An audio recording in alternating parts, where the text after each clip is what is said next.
Welcome to all of you. Today, as per our previous sections, definitely I am here to have a discussion over chapter 4, weathering and erosion, in which I told it to you that in my today's session I am going to discuss over the river.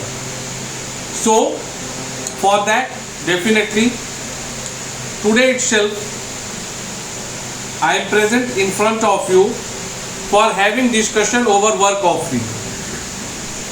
Basically we have to understand that river function as agent of gradation.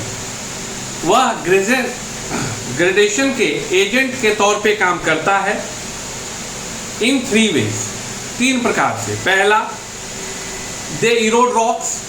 दूसरा, the eroded materials is transported, पानी के flow के साथ वो बहाए जाते हैं.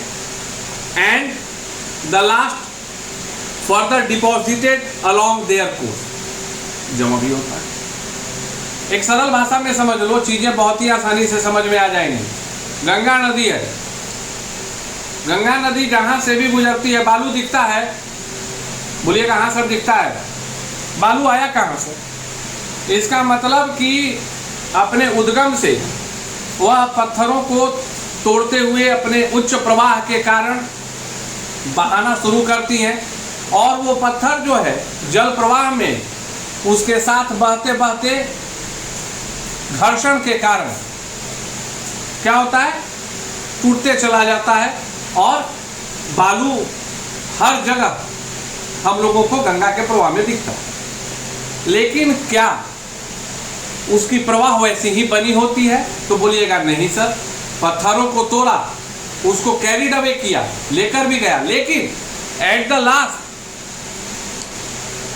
जब गंगा नदी बे ऑफ बंगाल में मिलती है तो वहां पे एक बिगेस्ट बेसिन बना है. मतलब क्या है, वहां नदी का प्रवाह इतना कम हो जाता है कि वो अपने साथ जो मटेरियल्स को बहा के ला रही होती है वो फिर अब उसको आगे नहीं खींच कर ले जा पाती है, due to decrement in the speed of flowing water.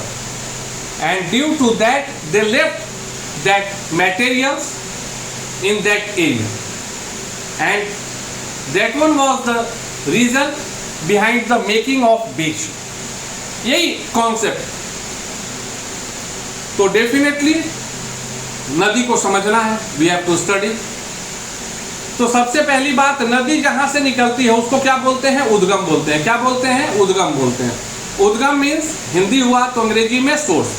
So the place where the river originates from it is called origin. जैसे आप जानते होंगे गंगा का गोमुख है, तो उसी प्रकार से हर प्रमुख नदियों का कहीं ना कहीं उद्गम स्थान होता है और वहां से निकलती हैं. जैसे भारत के लिए जितनी भी प्रमुख नदियां हैं जिनमें सदैव जल होता है, उनका उद्गम स्रोत हिमालय पर्वत ही है. अब उसका नामकरण जो है जगह के अनुसार जैसा भी कर लिया जाए, but basically in one line fact that all of the evergreen rivers, those contains water all over the year, their origin point is in Himalayan region. It's the fact, what you have to keep it in your mind. Second important point, the place where the river joins another water body, that is known as mouth. Origin क्या हुआ? जहां से वो निकला. और अगर एक नदी किसी और जल के स्रोत से मिल रही होती है तो जहां वह मिलती है उसको क्या बोलते हैं? माउथ बोलते हैं. क्या बोलते हैं? माउथ बोलते हैं. And the area drained by the river and its tributaries is called river basin. सबसे लास्ट में river basin. Now we have to discuss about the course of the river. What do we mean by the course of the river? A river undergoes a long journey before it mixed with the ocean. अब सही बात है ना भाई. अब ऐसा तो है नहीं कि समुद्र के बगल से ही नदी का उत्पत्ति हुआ और समुद्र में चले गए. आप देखिए सामान्यतः चाहे गंगा हो, यमुना हो, ब्रह्मपुत्रा हो, सिंधु हो, सतलज हो, कोई भी नदी जो अच्छी नदी है आप देखिए, आप पाएंगे कि वो अपने उद्गम से एक लंबी दूरी तय करती हैं समुद्र में मिलने के पहले। और फैक्ट है कि जैसे अगर भारत की तुलना करें तो जो सबसे ज्यादा फर्टाइल रीजन है, प्लेन रीजन, वो किसके तट पे बसा हुआ है? गंगा। और काफी लंबा चौड़ा भूभाग है। यह इस बात को परिभाषित करता है कि सही में नदी जो है एक लंबे भूभाग पर बहते हुए आगे बढ़ती है और अंत में समुद्र में जाकर मिलती है। The path of the river, जो वो नदी का पथ हुआ, उसको सामान्यतः 3 भाग में बांट सकते हैं। पहला डिवीजन रख लिया जाए, अब रिवर को जो है हम लोग 3 भाग में बांट लिए। जो पहला है उसको अपर कोर्स कर दो, इसको क्या कर दिए? अपर कोर्स कर दिए। दूसरे को क्या बोलेंगे? Middle course. दूसरा को क्या बोलेंगे? Middle course. एंड तीसरा को क्या बोलेंगे? Lower course. तीसरा को क्या बोलेंगे? Lower course. वस्तुतः इस चीज को आप समझिए कि नदी का जो प्रवाह है, जो क्षेत्र है, उस प्रवाह क्षेत्र को मूलतः हम लोग 3 भागों में बांटेंगे। अपर कोर्स, इसमें वह सेगमेंट रहेगा जहां से नदी निकल रही है। फिर मिडिल कोर्स, जो बीच में नदी का क्षेत्र हुआ, और लास्ट में जब नदी समुद्र के तरफ या ओशियन में जाके मिली तो उससे नियर बाई के एरिया को बना लिया गया lower course. Now we will study about upper course, middle course and lower course. The origin of a river is usually in the mountain. सही बात है। सामान्यतः एक चीज बताओ, नदी का प्रवाह, जल का प्रवाह गंगा नदी से पटना की तरफ होगा क्या? शहर की तरफ नहीं। स्वाभाविक है कि जल का प्रभाव जब होता है, अगर यह सी लेवल है तो जल का प्रवाह जब भी होगा तो क्या होगा?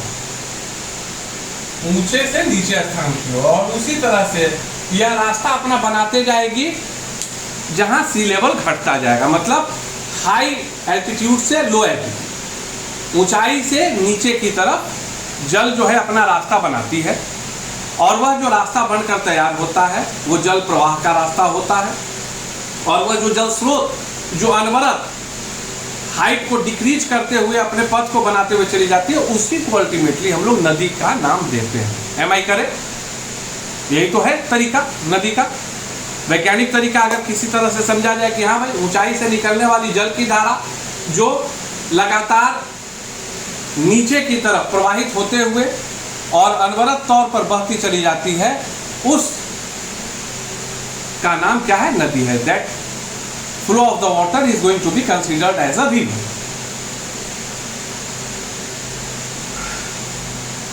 And because the sources of the river lies on the mountain, and mountain are on upper side, ऊंचाई पर है, ऊपर है।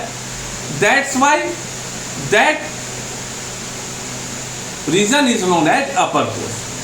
That's why that region is known as upper course. In its upper course, the river erodes the valley bed more than its side. They valley become deep and narrow. अब एक चीज देखना, कुछ तो मेरे बच्चे हैं जिनके माता पिता बेहद ही संजीदगी के साथ और बड़े ही तरीके से जीवन जीते हैं, क्योंकि कभी कभी मुझे जानकारी मिलती है कि they went on tour and all, बाहर जाते हैं, जो कि एक जीवन का अंग होना चाहिए। एक अभिभावक को तरीके से जीवन जीते हुए छोटी छोटी अनावश्यक खर्चों को बचाते हुए साल में एक ऐसी जर्नी प्लान करनी चाहिए जो कुछ ज्ञानवर्धक जगह हो, जहां बच्चों के साथ घूमा जा सके और बच्चे के बौद्धिक स्तर को उठाया जा सके। तो मैंने देखा है कि ऋषिकेश वगैरह भी कुछ बच्चे के गार्जियंस जाते हैं, चाहे धार्मिक कारण हो या टूर एंड एडवेंचर हो। तो आप देखते होंगे कि जब नदियां अपर कोर्स से बहती हैं, और आप एक नदी देखिए जो पटना, बाढ़, बख्तियारपुर से होते हुए आगे बढ़ती है गंगा नदी को, वहां आप क्या देखिएगा कि नदी चौड़ा नहीं है, नदी का जो बेड है, मतलब नदी की चौड़ाई नहीं होती है, वह कम जगह में गहराई होती है, क्योंकि due to the excessive flow of the water वो स्क्रैच करते जाता है। वो क्या करते जाता है, जैसे अगर इस तरह से उसका रीजन है, फ्लो रीजन, तो उसको जो है वो काटते रहता है, और उसके कारण जो है इसका डेप्थ बढ़ता है, लेकिन उसकी चौड़ाई नहीं बढ़ती है। सो सामान्यतः जो अपर कोर्स है उसमें नदियां चौड़ी नहीं होती हैं, संकीर्ण होती हैं। नदियां चौड़ी नहीं होती हैं, संकीर्ण होती हैं, लेकिन वो गहरी होते जाती हैं, the valley becomes deep and narrow with steep wall like sides. Such a valley is called gorge.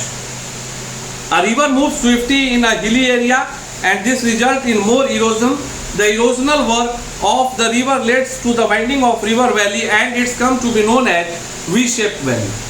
सही है, करते करते V-shaped valley का निर्माण होता है। Now we have to discuss about the middle course. Middle course means जब नदी, अभी जैसे देखो भूमि की ऊंचाई का स्तर इतना था, तो ये तुम्हारा क्या हो गया, अपर कोर्स हो गया। क्या हो गया, अपर कोर्स हो गया। अब उसके बाद जो तुम्हारा ये कोर्स है, अब इसमें बड़ा धीरे धीरे घट रहा है। तो आप क्या पा रहे हैं कि अब जो गैप है, अभी इसमें गैप कितना था, इतना था, तो ये अपर कोर्स में शार्प गैप होता है, जिसके कारण वी शेप वैली, लो विड्थ, डीप, ये चीजें होती है। लेकिन जो मिडिल सेक्शन होता है उसमें स्लोप कम होता है, जिसके कारण क्या होता है, नदी की चौड़ाई बढ़ जाती है। और प्लेन रीजन, गंगा के तुलना में जो प्लेन रीजन है, that lies in the middle course, that lies in the middle course. इससे अच्छा उदाहरण कुछ हो ही नहीं सकता है कि अगर आप अपने राष्ट्रीय नदी के विषय में समझें, और उससे अगर आप समझें कि जो मैदानी इलाका है, वो पूरा मैदानी इलाका का जो सेक्शन है वो मिडिल कोर्स के नाम से जाना जाता है। एंड अब नदी आप देखिएगा गूगल मैप पर, तो अब ऐसा नहीं है कि नदी ऐसे करके बह जा रही, वो अपना एक आकृति किसी तरह से बढ़ते रहती है। तो that structure is known as meanders, that structure is known as meanders. इस चीज को आपको याद रखना है। और मेंडर्स का अगर सबसे अच्छा उदाहरण देखना है तो आप अपने देश को छोड़ दीजिए, आप अमेजन नदी के व्यू को देखिए। Just try to make Amazon flow of Amazon river on Google and you will show the meanders in very large and unique way, आपको देखने का मौका मिलेगा। And now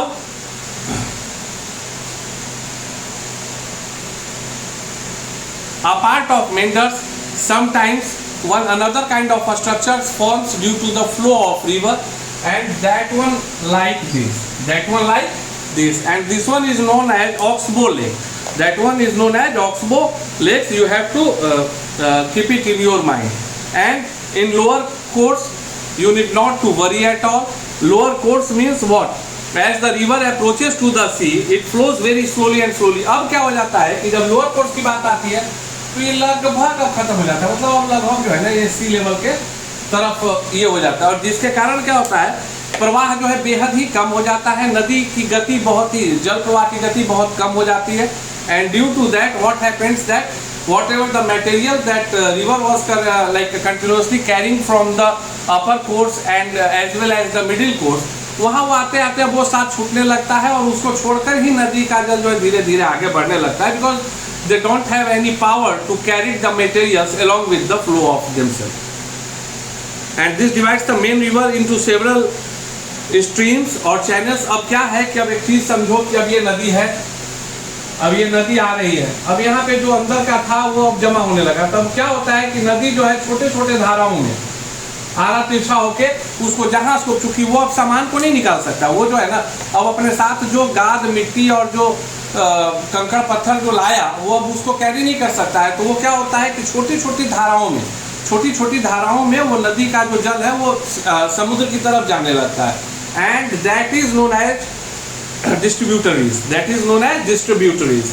So, and due to that, the region near the mouth of the river with a network of distributaries, मतलब वह जगह जहाँ छोटी छोटी धाराओं से बन रहा है, मतलब अवरोध है, अब वहाँ पे नदी के द्वारा लाए गए जो तत्व हैं वो छूट रहे हैं, तो जो क्षेत्र का निर्माण होता है, that one is known as delta. So you can say that the region near the mouth of river, with a network of distributaries. With the network of distributaries is called delta, and usually delta is in triangular shape. Usually delta is in triangular shape.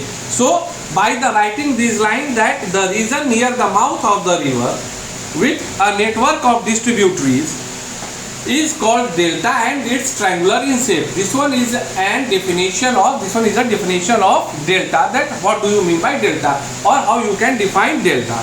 So I am very hopeful that you enjoyed my today's session.